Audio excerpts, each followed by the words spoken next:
Bonjour et bienvenue au 8e et dernier épisode du balado Au cœur de Charlemagne. Aujourd'hui, vous aurez la chance d'écouter deux chroniques. La chronique littéraire avec Madame Hens, la bibliothécaire au primaire, accompagnée de Youngest et de son invité spécial, et moi-même. Et pour terminer, la chronique actualité des 6e années, animée par Kayla et Raphaël, aussi en 6e année. Je m'appelle Alexandra et je vous souhaite une bonne écoute. Bonjour à tous, nous voici déjà à notre dernier balado de l'année. Quand les oiseaux chantent au petit matin, que le soleil se fait plus chaud et que les devoirs se font plus rares, eh bien nous savons que la fin de l'année est à nos portes. D'ailleurs, vous connaîtrez sous peu les dates importantes concernant les activités et les sorties de fin d'année. Beaucoup de plaisir vous attendent. Aujourd'hui, Alexandra nous a préparé quelques suggestions à lire pendant les vacances d'été, tandis que Young vous présentera le club de lecture d'été TD. Elle s'est d'ailleurs entretenue avec Madame Châtel, bibliothécaire à la Bibliothèque de Dollard-des-Ormeaux, à ce sujet. Alexandra, commençons avec toi. Parfait. Donc, pour les enfants de 7 à 11 ans, le premier livre est James et la pêche géante par Roald Dahl. L'intrigue est centrée sur un jeune orphelin anglais qui pénètre dans une pêche gigantesque et magique et vit une aventure sauvage et surréaliste à travers le monde avec 7 insectes de jardin modifiés par la magie qu'il rencontre. Roald Dahl devait à l'origine écrire sur une cerise géante, mais l'a changé en James et la pêche géante parce qu'une pêche est plus jolie, plus grosse et plus spongieuse qu'une cerise. Le deuxième livre est La légende de Despero par Kate DiCamillo. En voici le résumé. Bienvenue dans l'histoire de Despero Tilling, une souris amoureuse de la musique, des histoires et d'une princesse nommée Pie. C'est aussi l'histoire d'un rat appelé Roscuro qui vit dans les ténèbres et convoite un monde rempli de lumière. Et c'est l'histoire de Miggery So, une fille au service lent qui nourrit un souhait simple et impossible. Ces 3 personnages sont sur le point de se lancer dans un voyage qui les mènera dans un horrible donjon, dans un château scintillant et finalement dans la vie l'un de l'autre. Que se passe-t-il alors? Comme dirait Kate DiCamillo, lecteur, c'est à vous de le découvrir. Le troisième livre s'appelle La toile de Charlotte par E.B. White. Le résumé est ceci. Quel cochon, humble, rayonnant. Ce sont les mots dans la toile de Charlotte, en haut de la grange du fermier Zuckerman. La toile d'araignée de Charlotte raconte ses sentiments pour un petit cochon nommé Wilbur, qui veut simplement un ami. Il exprime également l'amour d'une fille nommée Fern, qui a sauvé la vie de Wilbur quand il est né et le ruissellement de sa portée. L'avant-dernier livre a pour titre Le monde de Narnia, le lion, la sorcière blanche et l'armoire magique de C.S. Lewis. Le livre qui a tout pour plaire est Le lion, la sorcière et l'armoire, écrite en 1949 par Clive Staples Lewis. Mais Lewis ne s'est pas arrêté là. 6 autres livres ont suivi. Ils sont devenus connus sous les titres de Chroniques de Narnia. Dans le premier livre, Lucie trouve le secret de la garde-robe dans la mystérieuse vieille maison du professeur. Au début, ses frères et sa sœur ne croient pas quand elle raconte sa visite au pays de Narnia. Mais, bientôt, Edmund, puis Peter et Susan traversent eux-mêmes la garde-robe. Des voyages jusqu'au bout du monde, des créatures fantastiques et des batailles épiques en le bien et le mal. Que demander de plus dans un seul livre? Le dernier livre pour enfants s'appelle Niche par Isabelle Picard. À Matimekush, une communauté inue du nord du Québec, le quotidien d'Éloise et Léon sera bouleversé pour toujours. En réalisant un travail pour l'école, Éloise fait une découverte des plus troublantes. Elle lève le voile sur l'histoire de son peuple, ses victoires, mais aussi ses batailles perdues. Éloise et ses 2 meilleurs amis feront tout pour faire connaître ses injustices. Léon, de son côté, passe tout son temps libre à jouer au hockey. Cependant, sa communauté ne compte pas assez de joueurs pour lui permettre de s'épanouir dans une ligue de haut niveau. La vie des jumeaux bascule lorsque leur père apprend qu'il est atteint d'une grave maladie et qu'il doit se faire soigner à Québec, loin, très loin de sa famille. 942 km au sud pour être exact. Léon et Éloise sauront-ils s'unir pour traverser cette épreuve? Donc, pour les ados de 12 ans et plus, on a Nos étoiles contraires par John Green. En voici le résumé. Malgré le miracle médical de rétrécissement de la tumeur qui lui a ajouté quelques années, Hazel n'a jamais été rien d'autre qu'en phase terminale. Son dernier chapitre inscrit au diagnostic. Mais, quand un magnifique rebondissement nommé Augustus Waters apparaît soudainement au Cancer Kids Support Group, l'histoire de Hazel est sur le point d'être complètement réécrite. À pour titre Red Queen de Victoria Aveyard. En voici le résumé. C'est un monde divisé par le sang, rouge ou argenté. Les rouges sont des roturiers, gouvernés par une élite d'argent en possession de super-pouvoirs divins. Et, pour Mar Barrow, une fille rouge de 17 ans frappée par la pauvreté, il semble que rien ne changera jamais, jusqu'à ce qu'elle se retrouve à travailler au palais d'argent. Ici, entourée des gens qu'elle déteste le plus, Mar découvre que malgré son sang rouge, elle possède un pouvoir mortel qui lui est propre. Le troisième livre a pour titre Le Labyrinthe par James Dashner. En voici le résumé. Quand Thomas se réveille dans l'ascenseur, la seule chose dont il se souvient est son nom. Il est entouré d'étrangers, des garçons dont les souvenirs ont également disparu. En dehors des imposants murs de pierre qui entourent la clairière se trouve un labyrinthe illimité et en constante évolution. C'est la seule issue, et personne ne s'est jamais sorti vivant. Puis, une fille arrive, la première fille de tous les temps, et le message qu'elle délivre est terrifiant. Se souvenir, survivre, courir.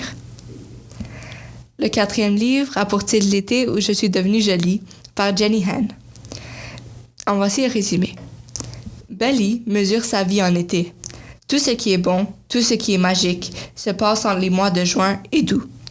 Les hivers sont simplement un moment pour compter les semaines jusqu'à l'été suivant. Un endroit loin de la maison de plage, loin de Susanna et surtout loin de Jeremy et Conrad. Ce sont les garçons que Belly a connus depuis son tout premier été. Ils ont été ses figures de frères, ses coups de cœur et tout le reste. Mais un été terrible et merveilleux, plus tout change, plus tout finit comme il aurait dû l'être depuis le début. Le dernier livre a pour titre La Cité des Ténèbres par Cassandra Clare. Lorsque Clay Frey, 15 ans, se rend au Pandemonium Club de New York, elle ne s'attend guère à assister à un meurtre, et encore moins à un meurtre commis par 3 adolescents couverts de tatouages étranges et brandissant des armes bizarres. Ensuite, le corps disparaît dans l'air. Il est difficile d'appeler la police quand les meurtriers sont invisibles pour tout le monde et quand il n'y a rien, pas même une tache de sang pour montrer qu'un garçon est mort. Ou était-il vraiment un garçon? Dans les 24 heures, Clary est entraînée dans un monde de vengeance lorsque sa mère disparaît et que Clary elle-même est attaquée par un démon. Mais pourquoi les démons s'intéresseraient-ils aux personnes ordinaires comme Clary et sa mère? Merci pour ces belles suggestions. Young, tu veux bien nous en dire en quoi consiste le club de lecture d'été TD? Le club d'été TD est dirigé par la Bibliothèque publique de Toronto en partenariat avec Bibliothèques et Archives Canada. Le soutien financier est assuré par le groupe Banque TD. Le club de lecture d'été TD est le plus important programme du genre au Canada. Bilingue et gratuit, il s'adresse à tous les enfants, peu importe leur âge, leur goût et leur aptitude. On peut y participer dans plus de 2200 bibliothèques publiques au pays, ainsi que sur le web. Très intéressant. Tu as eu la chance d'avoir une entrevue avec une bibliothécaire à ce sujet. Tu veux nous la présenter? Oui, il s'agit de Madame Annie Châtel, bibliothécaire à la bibliothèque de Dollard-des-Ormeaux. Elle a gentiment répondu à quelques questions sur le club de lecture. Parfait. Écoutons maintenant ton entrevue. Aujourd'hui, on a la chance de faire une entrevue avec Madame Annie Châtel, la responsable de l'animation volet bibliothèque et culture à la bibliothèque de Dollard-des-Ormeaux. Bonjour Madame Châtel. Bonjour. Pourriez-vous nous dire quand le club de lecture d'été a été débuté? Ça fait un petit peu plus de 10 ans. En fait, je pense que ça a commencé en 2010. Mais c'est vraiment très, très intégré dans l'activité d'été depuis environ 2015, où là, on est très actif, on fait beaucoup d'activités et on invite les enfants à venir participer. D'accord. Est-ce que la bibliothèque de DDO y participe depuis ses débuts? Sinon, depuis combien de temps? C'est ça, depuis une dizaine d'années. Et en fait, on a suivi plutôt avec l'Association des bibliothèques publiques du Québec le lancement qui a été fait au début des années 2010 et on a commencé à participer activement à ce club-là. C'est un club qui est offert gratuitement par les banques TD, donc c'était avec tous les outils de promotion et tout ça, c'était très avantageux de faire cette activité-là avec nos usagers. Et ça couvre de 6 ans à 12 ans pour les lecteurs. Et les prélecteurs, ben c'est de 2 à 5 ans, là, où papa et maman ou les grands-parents font la lecture. Alors, on est très actifs depuis ce temps-là. Comment ça va fonctionner exactement? Nous, on essaie tous les années de trouver une nouvelle façon d'attirer les jeunes et de les faire jouer tout en lisant. Donc, cette année, il y aura un événement de lancement qui va avoir lieu le samedi 18 juin où on fait une pièce de théâtre dans un autobus. Et là, on va inviter les gens à venir participer à ça et à venir chercher toutes les informations pour le club de lecture d'été. En plus, ce qu'on fait, c'est qu'on va dans les écoles aussi de Delors des Ormeaux et on va présenter les kits de lecture. On va leur expliquer comment ça fonctionne. Physiquement, l'usager va devoir venir s'inscrire ici, prendre son petit kit.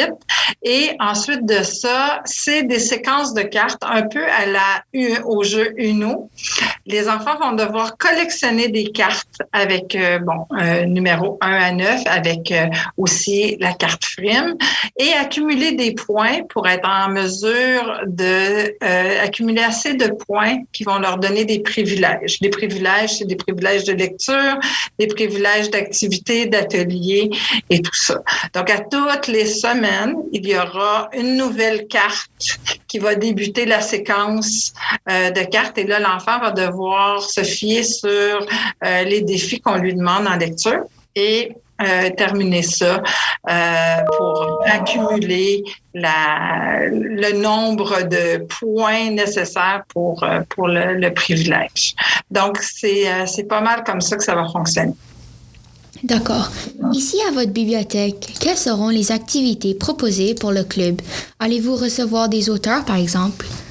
On ne reçoit pas d'auteurs cette année. À cause du COVID, ça a été long à repartir les rencontres avec les auteurs. Donc, cette année, non. Cependant, tous nos défis sont vraiment ciblés, ont été développés par le bibliothécaire en charge de la section jeunesse.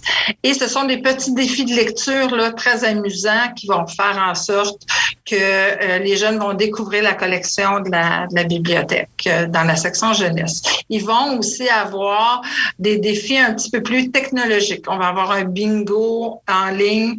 On va avoir aussi une chasse au trésor avec des codes QR qui vont référer toujours à des livres qui sont dans les séquences de sélection du bibliothécaire. Puis là, l'enfant doit lire, soit seul ou avec son parent, et continuer à accumuler ses cartes. Donc, malheureusement, pas de rencontre d'auteurs cette année, mais on va promouvoir l'ensemble des livres qui ont été suggérés par le Club TD et on va se fier là-dessus pour cet été. Quand les jeunes pourront-ils s'inscrire? À partir du samedi 18 juin, donc c'est notre journée de lancement, avec les 2 autobus de Tortue-Berlu ici qui vont faire les spectacles, le petit théâtre à l'intérieur. Pendant que les enfants vont être en train de regarder la pièce de théâtre, ben les parents pourront venir inscrire les enfants à la table. Les enfants vont pouvoir le faire eux autres mêmes aussi. Puis ensuite de ça, tout au courant de l'été, parce qu'il n'y a pas juste une journée d'inscription, c'est bon tout l'été, ils vont pouvoir se rajouter au fur et à mesure de l'été, venir s'inscrire directement dans la section jeunesse de la bibliothèque.